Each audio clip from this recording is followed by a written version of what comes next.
Hello students. Students, today we are going to study area related to circle. Area related to circle means वो area जो कि circle से related है, circle से संबंधित जो एरिया है उसको हम लोग कैसे फाइंड आउट करते हैं। देखिए, जैसे ये सर्किल है, ठीक, और सर्किल का एरिया आप जानते हैं क्या चीज़, area of circle is equal to pi r square, ठीक, where pi is 22/7 and r is radius of the circle of which you are going to find out the area। तो ये आपका सर्किल का एरिया का formula होता है, लेकिन कुछ खास तरीके की जैसे चीज़ें रहती हैं सर्किल से रिलेटेड, से दैट दिस। तो ये जो शैडोइड पार्ट है ये क्या कहलाता है, आपका सेक्टर कहलाता है। अगर मान लीजिए कि हमें इस सेक्टर का एरिया चाहिए तो कैसे निकालेंगे। सेक्टर का एरिया निकालने के लिए करते क्या हैं कि हम इस एंगल को पता करते हैं। आप जानते हैं कि किसी भी सर्किल का कंप्लीट एंगल जो होता है वो कितने डिग्री का होता है, 360 डिग्री का, ठीक। तो ये जो है ये पार्ट थोड़ी देर के लिए मान लेते हैं कि ये एंगल है 40 डिग्री का। तो ये एंगल पूरे 360 का कौन सा पार्ट हो गया, वो हम कैसे निकाल लेंगे, 40/360, है ना भाई। पूरा सर्किल 360 डिग्री का होता है, तो 360 में से 40, तो वो ऐसे ही लिखा जाएगा ना। जैसे मान लीजिए कि कोई टेस्ट है जो कि 360 नंबर का है और उसमें किसी ने 40 नंबर पाया, तो ऐसे ही तो लिखती है ना, जो भी टीचर रहेंगी, मैम रहेंगी, सर रहेंगे, जो नंबर देते हैं तो वो इसी तरह से देते हैं कि 40 आउट ऑफ 360। तो इसी तरह से इस सेक्टर का एंगल कितना हो गया, 40, यानी ये पार्ट कितना है, 40 आउट ऑफ 360, पूरा 360 है, जिसमें से आपको कितना मिला है, केवल कितना एंगल आपको लेना है, 40 multiplied by pi r square, where r is this radius of the circle. तो आपको इस सेक्टर का एरिया मिल जाएगा। तो जो सेक्टर के एरिया के लिए जो फॉर्मूला बना है, जो आप याद करते हैं कि angle of the sector upon 360 into pi r square, तो वो फॉर्मूला इस तरह से डेराइव्ड हुआ है कि आपका ये पूरा सर्किल 360 डिग्री का है, लेकिन जो आप छोटा सा एक हिस्सा लेते हैं, suppose that in this example I have taken this 40 degree. आपके क्वेश्चन में कभी और कुछ रहेगा, कभी 60 डिग्री रहेगा, कभी 90 डिग्री रहेगा, तो अलग अलग यहाँ पर वैल्यूज़ रहेंगी। लेकिन यहाँ पर मैंने एग्जांपल के लिए क्या ले लिया, 40/360 इंटू पाई आर स्क्वायर। अब जो भी रेडियस की वैल्यू हो आप यहाँ पे रख दीजिए, 2 बार मल्टीप्लाई करके, पाई की जो वैल्यू रहती है पाई की रख दीजिए, तो आपको ये सेक्टर का एरिया मिल जाएगा। अच्छा, अब कई बार इसमें क्वेश्चन रहता है सेगमेंट का एरिया। तो जब आप इसे ऐसे मिला देते हैं तो ये जो जगह बचती है यही क्या कहलाती है, सेगमेंट। तो ये तो जो इधर है ये कहलाता है माइनर सेगमेंट, और उधर पूरा जो हो गया वो मेजर सेगमेंट। मैं आपको और अच्छे से अलग एक डायग्राम बना के बता दे रहा हूँ कि सेगमेंट किसको कहेंगे।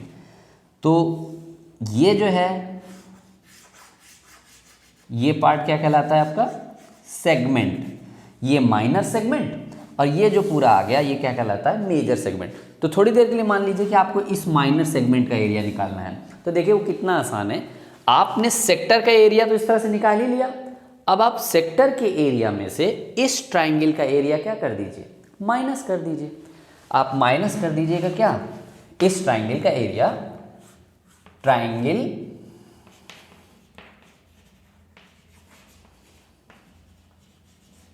मेड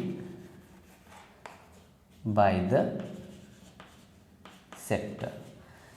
जो ट्राइंगल इस सेक्टर की वजह से जो एक ट्राइंगल बन रहा है, उस ट्राइंगल का आप जैसे ही एरिया माइनस करेंगे आपको किसका एरिया मिल जाएगा, सेगमेंट का। कहने का मतलब अगर आप ये फॉर्मूला लगाएंगे तो इस फॉर्मूले से आपको क्या चीज़ मिल जाएगा, area of corresponding minor segment. ठीक, area of corresponding minor segment, तो आपको इस माइनर सेगमेंट का एरिया मिल जाएगा। अब अगर थोड़ी देर के लिए वो कहता है कि नहीं पूरे मेजर सेगमेंट का एरिया बताओ, तो भी बहुत आसान है। आप कीजिए क्या कि इस माइनर सेगमेंट का एरिया निकालिए और पूरे सर्किल के एरिया में से इस माइनर सेगमेंट को माइनस कर दीजिए, तो आपको क्या मिल जाएगा, आपको मेजर सेगमेंट का एरिया मिल जाएगा। अगर अब वो कहता है कि नहीं हमको मेजर सेक्टर का एरिया चाहिए, तो भी बहुत आसान है। आपने माइनर सेक्टर का एरिया निकाला, जो आपने ये फार्मूला था, ये माइनर सेक्टर का था ना फार्मूला। अब आप पूरे सर्किल के एरिया में से इस माइनर सेक्टर के एरिया को क्या कर दीजिए, माइनस कर दीजिए, आपको मेजर सेक्टर का एरिया मिल जाएगा। मेजर सेक्टर का एरिया निकालने का एक और भी फार्मूला है, क्या, जब आपने इस पूरे 360 में से इसको अलग किया तो ये 40 था, तो ये कितना था, ये 320 था। तो आपका क्या हो जाएगा ये, अगर जैसे कोई कहे कि मेजर सेक्टर का एरिया, तो आप कर दीजिए 320 आउट ऑफ 360 मल्टीप्लाइड बाई वही पाई आर स्क्वायर, तो आपको मेजर सेक्टर का एरिया मिल जाएगा। तो इस तरह से आप माइनर सेक्टर का एरिया, मेजर सेक्टर का एरिया, माइनर सेगमेंट का एरिया, मेजर सेगमेंट का एरिया, इस तरह से करके आप निकाल सकते हैं। और इस ट्राइंगल का एरिया, जैसे आपको लगे कि भाई ये ट्राइंगल का एरिया हम कैसे लेंगे, तो ट्राइंगल का एरिया निकालने के लिए तो आप 7th क्लास से पढ़ते आ रहे हैं, क्या, 1/2 multiplied by base into height, ये ट्राइंगल का एरिया का फॉर्मूला होता है। सपोज दैट अगर ये ट्राइंगल इक्विलैटरल ट्राइंगल हो, जबकि यहाँ पर कितनी डिग्री का एंगल हो जाता है, 60 डिग्री का, तो आप उसको इक्विलैटरल ट्राइंगल का एरिया का फॉर्मूला लगा देना, √3/4 इंटू साइड का स्क्वायर। तो जिस तरीके का भी ट्राइंगल रहे, आप उसके अकॉर्डिंग ट्राइंगल का एरिया का फॉर्मूला लगाइए और सेक्टर में से ट्राइंगल माइनस कीजिए, आपको माइनर सेगमेंट का एरिया मिल जाएगा। थोड़ी देर के लिए मान लेते हैं कि ये एंगल 90 डिग्री है, तब तो आपका ट्राइंगल का एरिया निकालना बहुत आसान हो जाएगा, 1/2 बेस इंटू हाइट, क्योंकि जब 90 डिग्री का एंगल हो जाता है तो जो बेस है और जो हाइट है वो एक एक साइड हो जाती है ट्राइंगल की, है ना।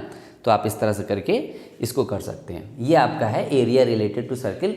मैंने आपको बहुत एक शुरुआती इंट्रोडक्शन दिया है, लेकिन अगर इतना चीज़ भी आपने अच्छे से समझ लिया है तो आप इस चैप्टर के बहुत सारे क्वेश्चन बड़ी आसानी से कर सकते हैं। ठीक, अगर आपको ये पूरा वीडियो में समझ में आया हो कि कैसे क्या करना है इस पर्टिकुलर चैप्टर में, तो आप अपने फ्रेंड्स को भी शेयर कीजिए, उनको भी बताइए कि वो इसमें से पढ़ के देख के सीख सकते हैं।